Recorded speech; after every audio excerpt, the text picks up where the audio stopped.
ఇక కడప మేయర్ ఎన్నికపై ఉత్కంఠ కొనసాగుతుంది. ఎన్నిక చెల్లదంటూ వైసీపీ వేసిన పిటిషన్పై తీర్పు మరోసారి వాయిదా పడింది. మధ్యాహ్నం 2 గంటలకు కూడా తీర్పును వెల్లడిస్తామని హైకోర్టు తెలియజేసింది. గతంలో ఈ పిటిషన్పై విచారణ జరిపిన హైకోర్టు తీర్పును ఇవాళ ఉదయానికి వాయిదా వేసింది. ఈ మేరకు ఇవాళ ఉదయం 10 గంటలకు తీర్పును కూడా వెల్లడించనున్నట్టుగా మరోసారి వాయిదా పడింది.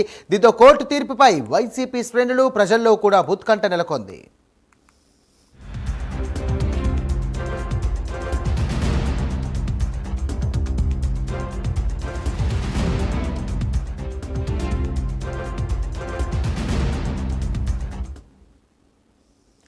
ఇదే అంశానికి సంబంధించి మరిన్ని డీటెయిల్స్ అందించడానికి మా కరెస్పాండెంట్ సుధీర్ సిద్ధంగా ఉన్నారు. సుధీర్, చెప్పండి, ఏంటి అసలు పరిస్థితి ఏంటి? కడప రాజకీయాలకు సంబంధించి కూడా ఏంటి, ఏం నడుస్తుంది అక్కడ?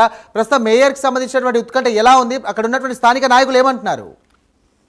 Thank you Saira. ముఖ్యంగా చూసుకుంటే కనుక ఏదైతే కడప నగరానికి సంబంధించిన మేయర్ ఎన్నికకి అయితే కనుక పూర్తిస్థాయిలో ఉత్కంఠంగా మారుతుందని చెప్పుకోవచ్చు. అయితే ఈ నేపథ్యంలో రేపు ఉదయం దాదాపుగా 11 గంటల సమయంలో కూడా కడప కార్పొరేషన్ లో కూడా ఏదైతే కొత్త మేయర్ ను ఎన్నుకోవాలని చెప్పి ఇప్పటికే జిల్లా జాయింట్ కలెక్టర్ కూడా 50 మంది కార్పొరేటర్లు కూడా ఒక లేఖను పంపించడం జరిగింది. ఆ లేఖల ద్వారా పూర్తిస్థాయిలో వాళ్ళందరూ కూడా రేపు ఉదయం 11 గంటలకు ఇక్కడ రావాలని చెప్పడం జరిగింది. అయితే ఈ ఎన్నికకు సంబంధించి మాజీ మేయర్ అయినటువంటి సురేష్ బాబు కూడా హైకోర్టును కూడా ఆశ్రయించడం జరిగింది. అయితే పూర్తి స్థాయిలో నన్ను తప్పుదోవ పట్టించి నా మీద అనేక అబండాలు వేసి పూర్తి స్థాయిలో నన్ను మేయర్ పదవి నుంచి తొలగించారని చెప్పి ఆయన హైకోర్టుకు వెళ్లడం జరిగింది. అయితే ఈ నేపథ్యంలో కూడా హైకోర్టు ఇవాళ ఉదయం దాదాపుగా 10 గంటల 30 నిమిషాల్లో తీర్పు ఇవ్వాల్సిన నేపథ్యంలో కూడా హైకోర్టు ఇవాళ మధ్యాహ్నం 2 గంటల 30 నిమిషాలకు కూడా దీనికి సంబంధించి తీర్పు ఇస్తామని చెప్పడం జరిగింది. అయితే ఈ నేపథ్యంలో కూడా మనం చూసుకుంటే కనుక ఇక్కడ పూర్తి స్థాయిలో కూడా కడప కార్పొరేషన్ లో ఏర్పాటు అయితే కనుక చురుగ్గా సాగుతున్నాయని చెప్పొచ్చు. ఇప్పటికే ఏదైతే కడప కార్పొరేషన్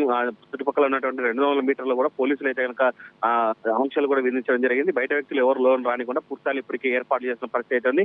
అయితే ఇప్పటికే మనం చూసుకోవచ్చు మేయర్ సురేష్ బాబు కావచ్చు, అలాగే వైసీపీ నేతలందరూ కూడా పూర్తిస్థాయిలో కూడా కొత్త ఎవరైతే మేయర్ ఉన్నారో ఆయన ఎన్నిక దిశగా పూర్తిస్థాయిలో అడుగులు వేస్తారని చెప్పుకోవచ్చు. ఇప్పటికే మనం చూసుకోవచ్చు బీసీ సంఘానికి సంబంధించినటువంటి ఎవరైతే 47 డివిజన్ సంబంధించినటువంటి ఆకాష్ సురేష్ పేరు కూడా పూర్తిస్థాయిలో బలంగా ఏర్పడుతున్న పరిస్థితి ఉంది. మరోపక్క ఎవరైతే 7వ డివిజన్ సంబంధించినటువంటి మల్లికార్జున అనే పేరు ఇద్దరు పేర్లు కూడా పూర్తిస్థాయిలో వినిపిస్తున్న పరిస్థితి కనపడుతుందని చెప్పుకోవచ్చు. అలాగే వీళ్ళిద్దరి మధ్య పూర్తిస్థాయిలో కూడా టగాఫర్గా ఉంటే మరో మధ్యలో వేరే వ్యక్తి వచ్చే అవకాశాలు ఉన్నాయని చెప్పి ఊహించినటువంటి వైసీపీ అధిష్టానం కూడా పూర్తిస్థాయిలో వీళ్ళిద్దరిలో ఎవరినో ఒకరిని కూడా నిర్మించాలని చెప్పి ఇప్పటికే ఏర్పాటు చేసిన ఇక్కడ కనపడుతుందని చెప్పుకోవచ్చు. ఏదేమైనా రేపు ఉదయం 11 గంటలకు అయితే కనుక మేయర్ ఎన్నిక అయితే జరుగుతుంది. దాని నేపథ్యంలో ఇవాళ కోర్టు ఏం తీర్పిస్తుందా ఎన్న దానిపైన కూడా మనం వేచి చూడాల్సిన అవసరం అయితే ఎంతైనా ఉంది. సాయిరామ్.